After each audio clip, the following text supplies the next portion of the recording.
Hey everybody, welcome to the third of 10 of my top 100 games of all time videos. If you're just stumbling upon this one, definitely check the description below. I'll have a link to the playlist for all the different videos in the list. But let's go ahead and jump into the number 80 game, and that is War of the Ring. Now, this is a game, obviously, that covers the entire scope and breadth of the Lord of the Rings trilogy. One player takes on the Shadow, the other one takes on the Free Peoples, and it has some really interesting mechanics that go on top of the awesome theme, of course, of the Lord of the Rings. You've got some interesting dice rolling mechanics, a card play. There's tons and tons and tons and tons of plastic figures. And the cool thing about this for me is I wouldn't call myself a real Tolkien file. I mean, kind of one. I've read Lord of the Rings and The Hobbit a few times. I've read the Silmarillion even, which is awful. Don't ever read that. And I've also dug into some of the just tidbits and lore, just researching online and playing some of the different video games. You get kind of revealed some of those different things, a lot of the backstory. And this has some actual elements of that sort of woven into, especially the cards, and also some of the sort of alternate what ifs that can happen, So, the story of Lord of the Rings where Sam and Frodo kind of go down a certain path through into Mordor and then drop the ring in and win for the Free Peoples. Meanwhile, you have these different armies fighting. But you can really play around and try different scenarios, throwing Sam and Frodo going off this way or trying to get a military, so to speak, victory in the game. The mechanics are very interesting. The dice rolling and the choosing of what are the actions that are available to you based on the die rolling and when to use cards. It has this dual-sided card idea, which you see in a lot of games, Nexus Ops, Clash of Cultures, and some other things. I don't know if War of the Ring was the first one to do this sort of dual card where it's like, okay, if I keep this for combat or do this for the other special ability and all that kind of cool stuff. So it has a lot of really awesome mechanics. The game does take a little while to play, but if you're into Lord of the Rings or anything like that at all, or just kind of a big epic fantasy scope game, I would definitely check this out. And the other thing that I would really check this out for, if you're interested in playing a game that's based on a work of fiction, that's always very interesting to me. There's some other games that may or may not show up on my top 100 list that are derived out of a piece of fiction, and it really is an interesting sort of experience because you've got all that sort of baggage and backstory that you bring to the game, whereas if this was re-themed something else besides Lord of the Rings, it obviously really wouldn't work as well. So it really gets into the theme that way and treats the theme in a very interesting, very cool way. It's a very, very epic game for sure. Number 79 is Lowenherz, and this is designed by Klaus Teuber, who also designed Settlers of Catan. Now, Lowenherz has actually been remade into a game called Domain, and you can still find a Domain today, but I put Lowenherz on my list, and if you had to sort of pinpoint a game for me that might have been my gateway game, it probably was Lowenherz. This was the first game that I really remember playing and being really blown out of the water. Even Catan didn't really, hit me over the head. Catan, just a little side note, when I first played it, it was like, oh wow, this is a board game that's actually fun, And I think I played it, Catan I played in like 99 or something, or 2000, at a friend's house, and they broke it out, and they used to just always call it Settlers. So let's play Settlers, let's play Settlers. And we played that a few times, and I was like, this is really cool. It's kind of like Monopoly, I didn't know any better. I'm rolling dice, I'm getting goods and trading goods, and getting real estate and sort of locking down territory. And I was like, oh, this is really cool. This is actually a game that was really kind of actually interesting. But then I kind of forgot about that and then played with another group of friends at a different house, and they had Catan. We played that and Carcassonne, and then Lowenherz. And the first time we played that, it was just kind of blew my mind. And the reason that it blew my mind is the way that the actions happen in the game. You basically just flip over a card and it gives you 3 possible actions that you can do, and everybody picks an action. Now, if you're the only one to pick one of the 3 actions, cool, you go on scot-free. But if you or somebody else pick an action, you go into sort of like a blind bid, or you can negotiate and sort of share parts of the action. It's this whole thing. I've done a review on it, and It really only works with 4 players, but even the way that the different territories and alliances and sort of things that you can break are super Eurofied, but it has a lot of cool stuff in it, and they've removed like a lot of the best parts, I think, from Domain, or from Lonehurst when they translate it into Domain. I'm sure Domain probably plays better, and people that were playing Euros today would go, oh, this is much better, but it's not. So I definitely take a look at Lonehurst if you can dig it up. They'll never reprint it as Lonehurst again, but that is it's got a little bit of sentimentality, and you can only play with 4 players, but just a couple of mechanics really just kind of blew my mind when I first played them. Now, number 78 is Homeland. This is a very new game. This is, of course, from Gale Force 9, based on the TV show Homeland, and it pretty much plays like your traditional Battlestar Galactica, Dead of Winter style of game, but it's very streamlined and pared down, and there's not really a whole lot else on top of just deducing, you know, which team people are on. So you're going to get dealt a role of either like an agent that works for the CIA, or a terrorist, or a politician. And the politicians kind of behave like terrorists. They sort of want some terror plots to go through so they can get some notoriety and clout, but they don't want the terrorists to win, of course. The terrorists want to win. And then the agents are trying to stop and, you know, stop all the plots from happening. So it's cool because there's like 3 teams, and there's lots of cool special abilities, and there's little tricks and things you can go to, like peek at the different cards and stuff that's going to affect the outcome of the different plots. And the game plays really, really quickly, like an hour and a half tops. And it's just, I have a super fun time with it. I love the whole aspect of like double agents and spies and all that kind of thing. So it works really well, and we had a great time playing it. You know, it's new on the list, so if I were to ever do the list again, I don't know if it would stay or move up or what, but it's just a fun game to play. And that is Homeland. And so that would be number 78. Now, number 77 is Lords of Waterdeep. And this is definitely with the expansion that it puts it on this list. This one I've had a great time playing with the gamer group, with the family. It works very, very well. The base game is easily, you know, sort of a gateway family level game. You can definitely teach people in a couple of minutes. It's very intuitive. It works well with the theme. It has a lot of elements in a worker placement that I really like. So it has the whole idea that you can build a building and let other people use it, and you'll get some kind of residual benefit. It has a really interesting thing with the whole Waterdeep harbor part of it, where you go and then you play a card. You're sometimes a nasty card, but then you get to replace that worker somewhere else. I love that kind of thing. So you can set up sort of a really robust combo-rific turn with the one worker that you use there. Got kind of a race feel to it, where you're trying to just accomplish different quests and speed your way to victory and be really efficient and block other people. A lot of people know about Lords of Waterdeep. I don't want to go on too much more about it, but it's really worked well in a lot of situations for me.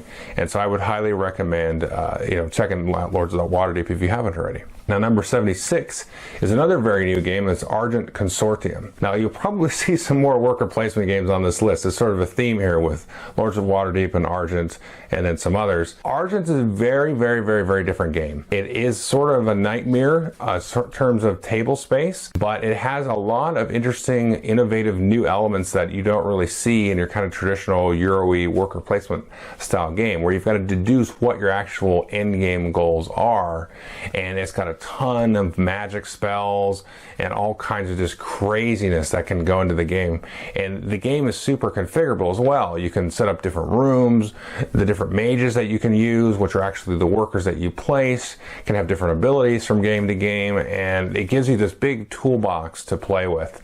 And in some ways kind of reminds me of like a Dominion, where you kind of set up the game a certain way and everybody kind of says, okay, so this is what the meta is like. Let's try to figure out the best way to get through this. And it's got that good worker placement thing where you're kind of kicking people out or blocking people or zapping them with your spells and stuff. So really a fantastic game. This one I would expect actually to move up for sure as I get more plays in it and play a little bit more with some of the expansions and things. So really different, really a breath of fresh air in terms of the kind of Euros with a cool theme, sort of a Harry Potter but mangas, anime style school. All kinds of good elements with Argent there. Number 75 is Phantom Leader, and specifically Phantom Leader Deluxe. Now, I would definitely recommend to get the Deluxe. There's a little bit more added to the actual combat, the flight combat in the game. What this is Vietnam era dogfighting, so to speak, but it's more than just actually the dogfighting. The dogfighting is actually secondary.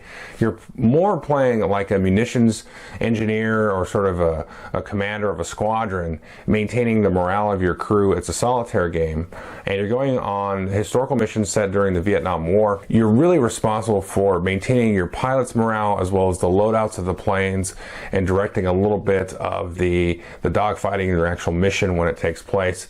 And the Deluxe has a little bit more mechanics and strategy in terms of when you actually get to a mission objective and then sort of execute it. You've got to be a little bit more, cognizant of what you're doing and sort of the flight paths that you're possibly taking in the game. But I would highly recommend it. And the other thing that Deluxe has over the basic one is tons more pilots and ships and things like that. But it's very, very engaging from a thematic sense, a historical sense, because you sort of personalize some of the pilots that you have. You're going to run missions with them. There's a little bit of the political part of the game with Vietnam where, you don't want to get too much, depending on the objective that you have, it can affect the political sort of atmosphere of the game, which is, was a high, importance, and everybody was always thinking about that during the Vietnam War. So it kind of steeps you in these other things beyond just like shooting stuff, right? Thinking about the morale of the troops and, the implications of what you're doing and managing like the resources that you have for doing the different missions. So really hits me a lot, like in a lot of personal ways, but also it's a very fun game to play, and you can kind of get lost in like configuring all the weapons and ships. There's so much to choose from in terms of that. So that's number 75, Phantom Leader Deluxe. Now number 74 is another war game, and that is A House Divided. This is a really old game that's recently been reprinted from Mayfair Games. I believe it was originally released in 1980 or 81, and then now had a reprint a couple of years ago. And it's an operational level war game about the Civil War. So basically the whole scope of the Civil War takes place. Now the rule set is very simple, especially the basic rules. There's like a basic and an advanced and all kinds of other different options. Now what you can do, and they set it up in a really cool way here, is you can play the basic game and then add in sort of more historical and more simulative type of rules. We're like, hey, let's simulate, how the morale worked here, and the certain generals came in this way, and all kinds of other different things like that. So you can kind of pick and choose that stuff to more, specifically investigate certain parts of the conflict. But like I said, the rules and the battling is very, very simple. There's just a lot of elements that sometimes I have difficulty talking about war games other than saying, hey, it felt kind of like the war and seemed accurate.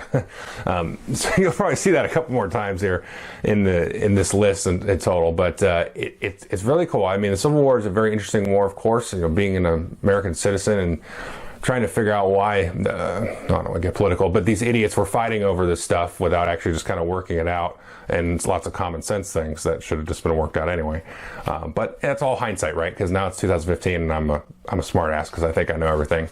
But, so it's an interesting thing to study in terms of logistics of the battles and stuff. And then there's also, the whole history of freeing the slaves and everything like that. So, but I do find this vastly interesting, and I do also like the time period of this war because it's sort of a kind of a classical moving into industrial era as well. So you've got still cavalry and things, but now you've got railroads. So this weird sort of hybrid war kind of thing happening, with muskets and a little bit more advanced artillery versus what was happening pre that, and not super advanced and modern like World War II and so on. So that was number 74. Number 73 is another old game. This is Acquire. I believe this was originally published in the 60s, and this is a Sid Saxon design. He's published tons and tons of games. I really still come back to Acquire. I know, I thought about this putting on the list, and it might just be me, but I really still think that design holds up. Now, the board itself does not hold up at all, and the graphic design does not hold up.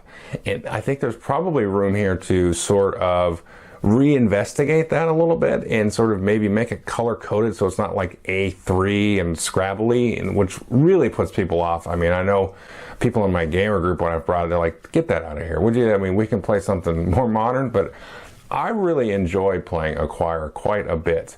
I find a good amount of strategy, a great amount of depth in the game in terms of, you know, you have sort of a hand management as you're playing these tiles out, sort of like Scrabble in a way. But then you also have the stock aspect. And as these companies build and grow and merge and all this kind of crazy stuff, it does give you a real big noodle to chew on in terms of, you know, which stock to buy, which stock to sort of dump sometimes when they merge.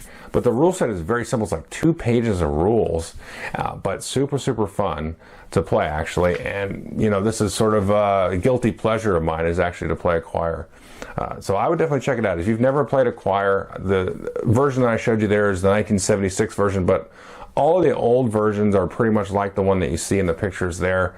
Definitely the best version that you can get is that version that I show you, other than like the 1999 you know, anniversary version that's like $300 or whatever on eBay. I mean, you could go get that one, but I wouldn't really recommend it. I don't even really care to get it. So that's number 73 is Acquire. Number 72 is Imperial Settlers. Also a new game from last year.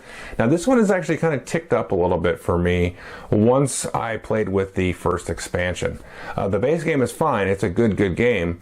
But in terms of like getting to sort of a level of greatness for me, it needs that first expansion. And I feel like I want to get more and more expansions, because once I'm able to sort of do the deck building, and then it takes on that sort of LCG flavor, then I'm really, you got me sucked in there. Or I can tinker, and, you know, if I tinker with my Japanese deck, it's going to play very differently than if I take the base deck versus if I tinker with it and play around with it. And then I can play with things to get it to more my style of play and something that's a little bit more intuitive for me, instead of feeling like I'm kind of handcuffed a little bit with the asymmetrical decks. You know, this now I can get back into it and really explore and have fun with it. And at the end of the day, I feel like I've given those factions a little bit of a life, and those civilizations are now getting, you know, they feel more alive in general. But anyway, it's a civilization card game. If you haven't looked at it, there's my review and tons of other reviews about it. I really recommend it. Now, this one could get replaced when they reprint 51st State, which has a better theme for me than Civilization. But if you were going to take a look at all of the card games, 51st State and Winter and Era 51 and all that stuff, I'm forgetting all the names right now, I think Imperial Settlers is the best mechanically, and it's set up to work out the best with all this sort of pseudo LCG approach to it. But that's a game I have a great fun with this one. Now, number 71 is Relic, and this is published a couple of years ago, maybe last year, year before, from Fantasy Flight. It's basically Talisman, but it's set in the 40K universe, and this is another one that's sort of risen in my estimation since I played it. My son actually likes to play this one quite a bit, so there's that as well. And my gamer group has played it a couple of times with me, but I really enjoy this one. It's sort of like Talisman 2.0, where they have went and kind of fixed and reinvestigated some of the randomness and the chaos of it. So there's a lot more mitigation and control over what you're doing, and it feels like there's just a lot more to it than actually than Talisman.